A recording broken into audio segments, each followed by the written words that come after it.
Okay. Good evening. Hopefully you can hear me. Yes? Good. Yes. Okay.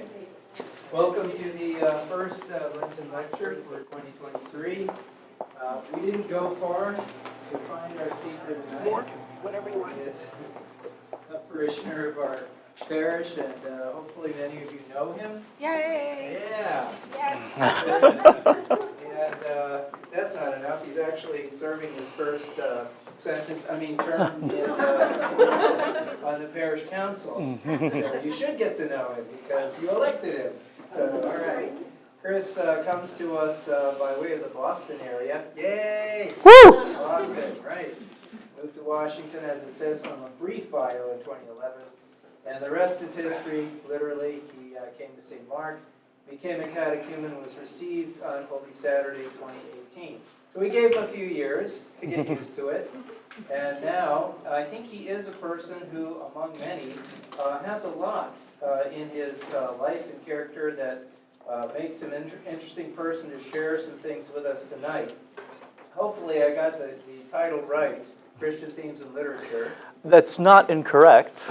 Okay, so I think I cast a very wide net with that. He's got some very... It does have a special focus. Okay, yeah, I know he had some specific focus in what he had intended to talk about tonight. But in fairness, even though I said, I want you to prepare a draft for me so I can go over it ahead of time, we had to do a switch. He was supposed to be like the third of the Lenten lectures, and he was gracious enough to switch because of a need for the very first one to go later.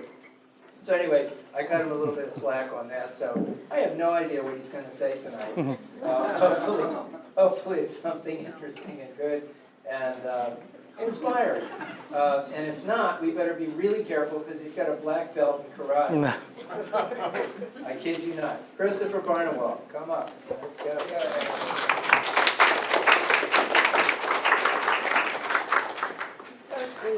Thank you very much, Father Greg. Can everybody hear me okay? I'm not really used to using this microphone, so my arm might get tired. It might move closer and farther away. So to take away the suspense, the topic for tonight is Christian themes in literature, but it's a specific theme. I'm mostly going to be talking about the treatment of Satan in Christian literature. For the last couple of hundred years, we've had many very creative, very intelligent authors and writers with very different viewpoints on the bad guy in the Bible. And I've read a lot. You will notice in the bio that literature is one of my interests. And so I've read a lot of those books. And I think I've come up with some interesting passages that I wanted to share with everyone tonight. And hopefully, ultimately, some wholesome spiritual lessons that we can get from that. So despite the somewhat dark initial theme, I hope that you'll all at least find this interesting and possibly even helpful. But if it's not your cup of tea, I won't hold it against you if anybody calls it an early night and sneaks out the door and goes home. Now I've given everybody fair warning, we'll dive right in.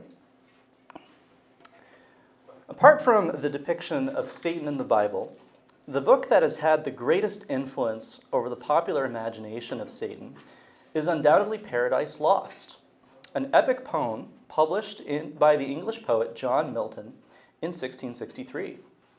John Milton, a devout Protestant, stated that the purpose of his poem was to justify the ways of God to men. To that end, Milton retells the story of the war in heaven between God and the rebel angels led by Lucifer, as well as Satan's later temptation of Adam and Eve in the Garden of Eden.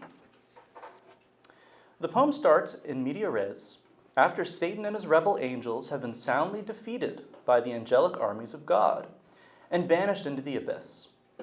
Imitating the style of the ancient Greek poet Homer, but in the English language, Milton describes Satan rallying his fellow demons and encouraging them to continue their defiance and opposition towards God. The problem with Milton is that he did his job too well. In imitating the epic poetry of the Iliad, where brave warriors rally one another to feats of courage and martial valor, Milton ends up depicting Satan almost as a Homeric hero. Satan comes across as displaying those characteristics which in other circumstances most people would consider virtuous.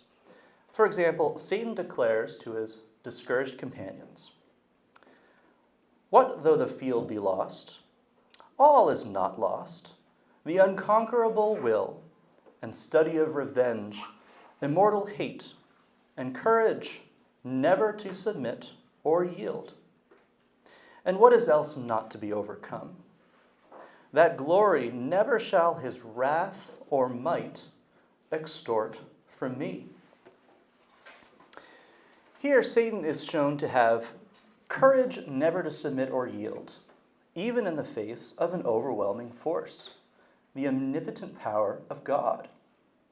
Wrath or might will not make him submit, a sentiment that we would certainly find admirable if it were directed against a human tyrant or a bully.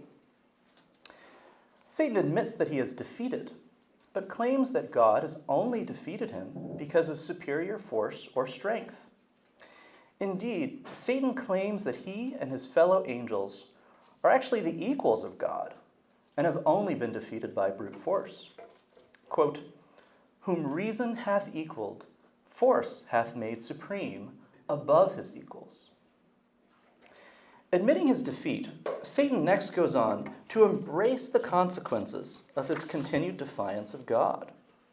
He appears to show no fear of the suffering that his punishment entails, and embraces his exile from the joys of heaven as the price he willingly chooses to pay for freedom. Quote, "Farewell, happy fields, where joy forever dwells. Hail horrors! Hail infernal world, and thou, profoundest hell, receive thy new possessor, one who brings a mind not to be changed by place or time. The mind is its own place, and in itself can make a heaven of hell, a hell of heaven. What matter where, if I be still the same, and what I should be all but less than he whom thunder hath made greater? Here at least we shall be free. The Almighty hath not built here for his envy, will not drive us hence. Here we may reign secure, and in my choice, to reign is worth ambition, though in hell. Better to reign in hell than serve in heaven." In other words, Satan comes across in these lines as something of a free spirit, courageous, stoic, enduring in the face of suffering, who refuses to submit to mere force.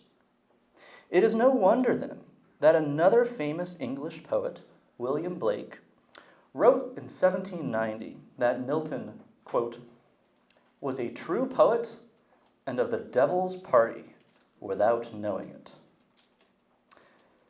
According to the Dutch scholar of religion Ruben van Luijck, quote, "During the 1780s and 1790s, a circle of radical artists, poets, and thinkers associated with the dissenting publisher Joseph Johnson became intrigued with the figure of the fallen archangel." He goes on, "In literary works by romantic poets like Shelley and Byron, or artworks by Fuseli and Blake, the great adversary of yore was frequently depicted in a strangely benevolent, even heroic manner." Van Luijck calls this the romantic rehabilitation of Satan. This theme was picked up by many authors in the 19th and 20th century and remains powerful today. Anatole France, in 1914, wrote a book with the theme of a Luciferian revolt against God on behalf of an oppressed humanity in 1914. Philip Pullman, another British author, wrote a similar trilogy, a fantasy trilogy, called His Dark Materials, again with a bizarre inversion of the traditional satanic story, where instead Satan is a heroic figure rebelling against a cosmic tyranny on behalf of man. However, not every 19th century poet and author was so easily seduced by this positive reinterpretation of the devil. One great author who stands out for rejecting this romantic rehabilitation trend was the Scottish writer Sir Walter Scott, who was probably best known for his epic novel set in medieval England, Ivanhoe. Scott was a prolific writer of historical fiction and wrote many novels glamorizing the medieval ideals of chivalry and honor. Like Milton, Scott was also a devout Protestant Christian. Although Scott's stories have been criticized by some, such as Mark Twain, he was immensely popular in the 19th century and was admired by many authors, including Victor Hugo, Jane Austen, Nathaniel Hawthorne, and Edgar Allan Poe.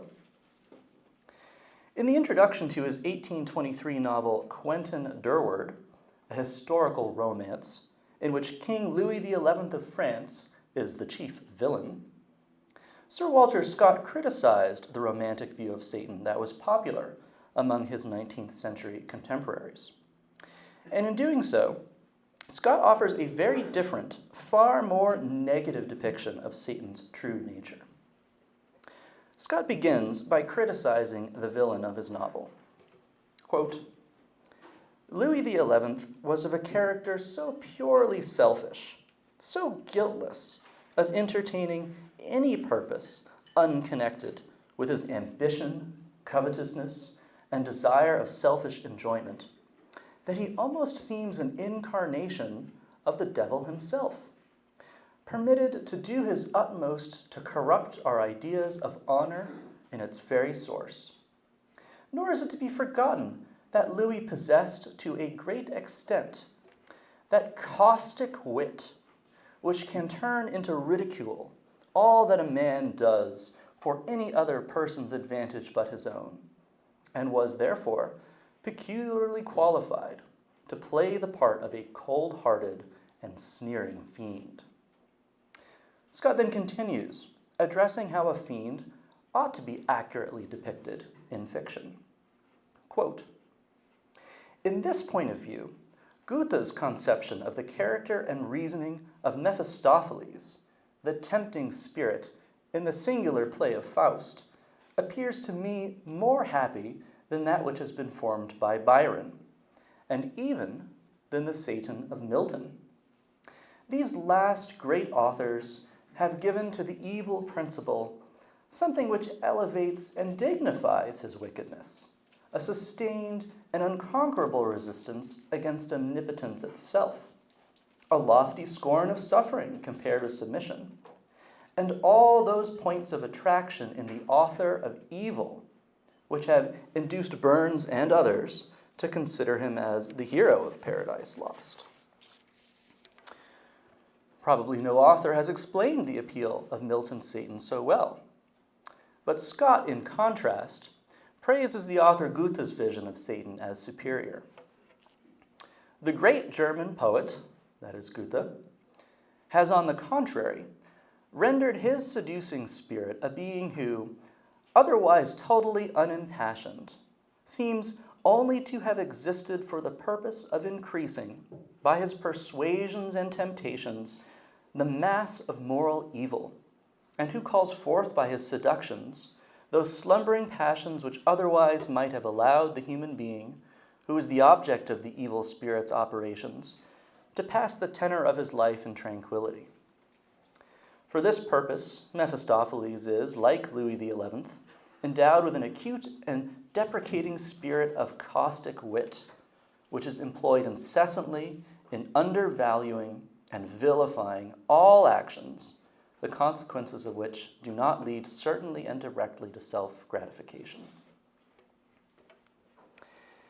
In other words, the Miltonian depiction of Satan fails to accurately depict the devil's true nature, which is far less flattering.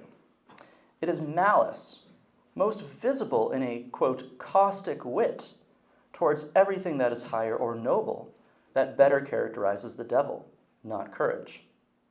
And it is not a respect for freedom that motivates him, but instead, his goal is to increase the mass of moral evil.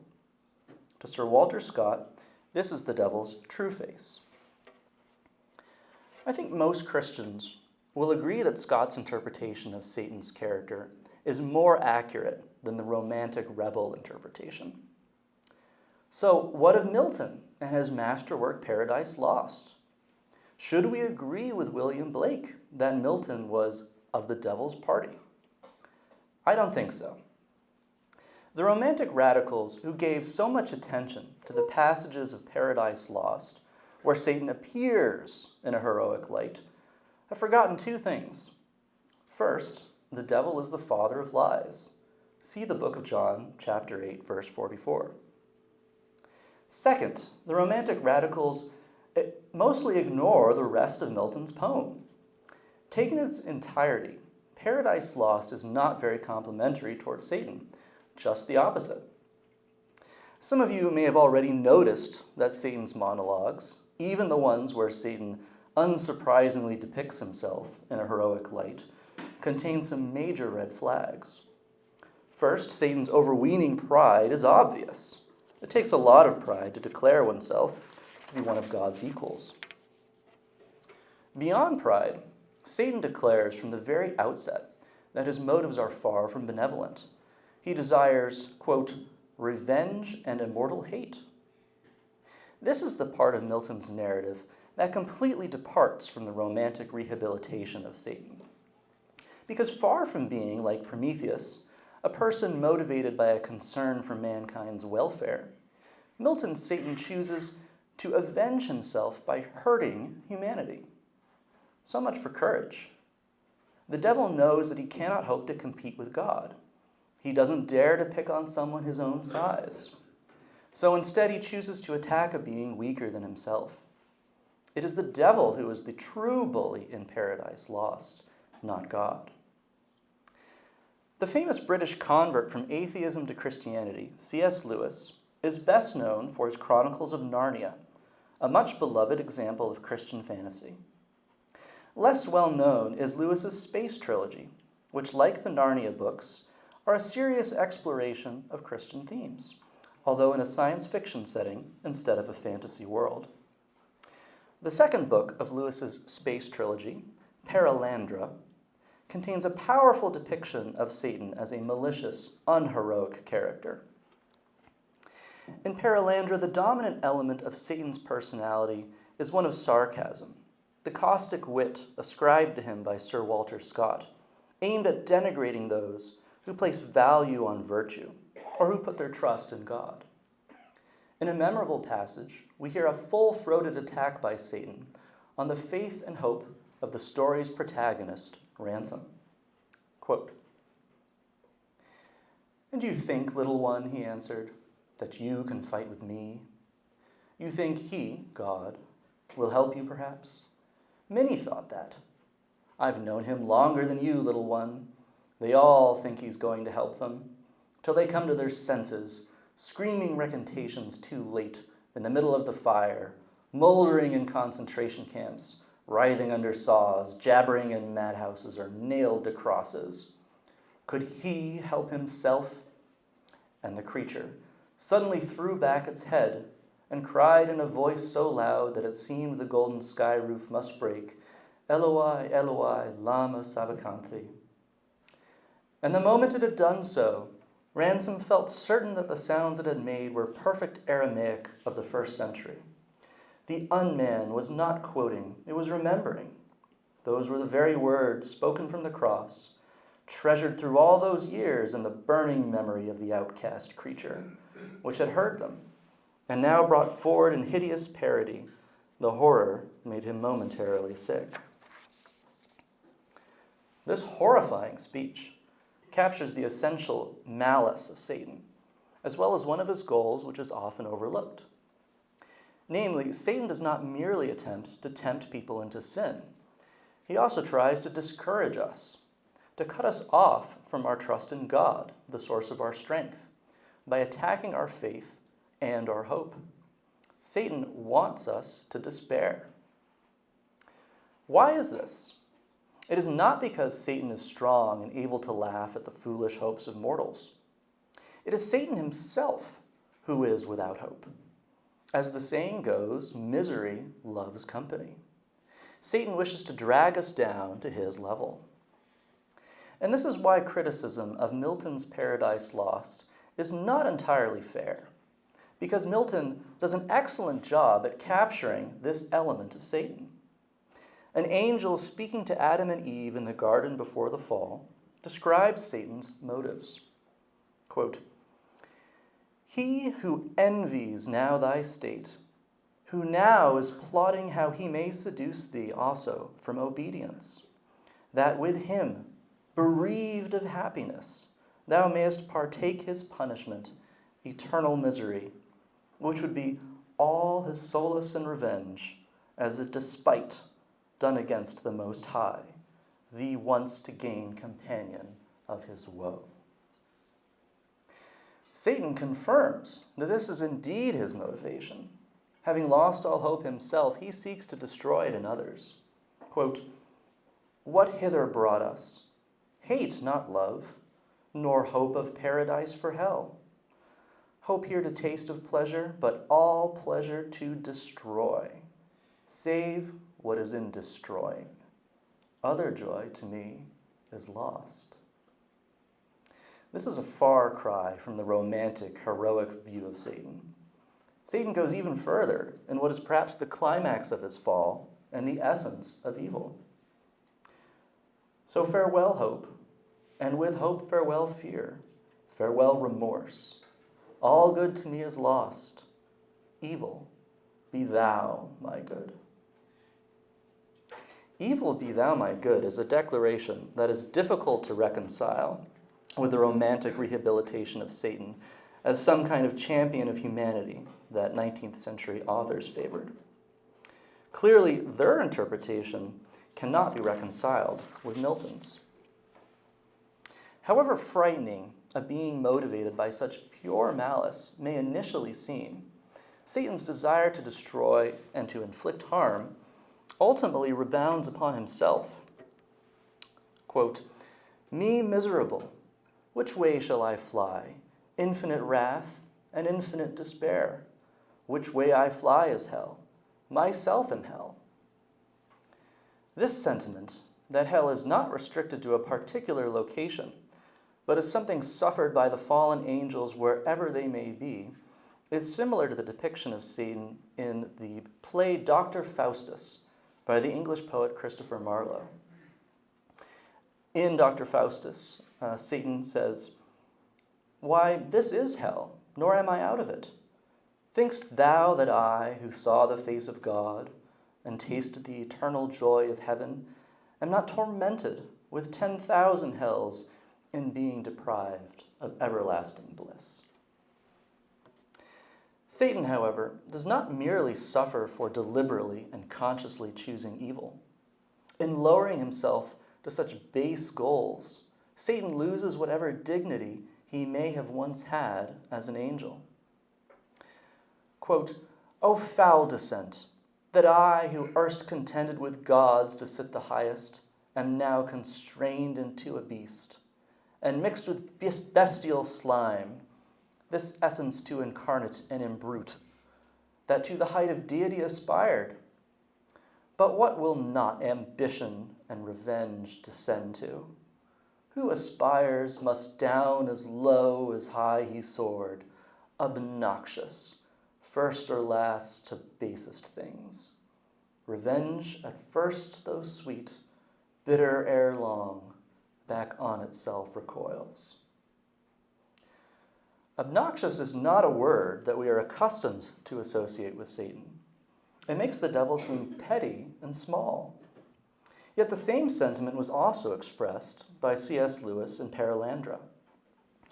At a point in the story, Satan, having possessed the body of one of the characters, is reduced to annoying the protagonist, Ransom, by repeating Ransom's name over and over.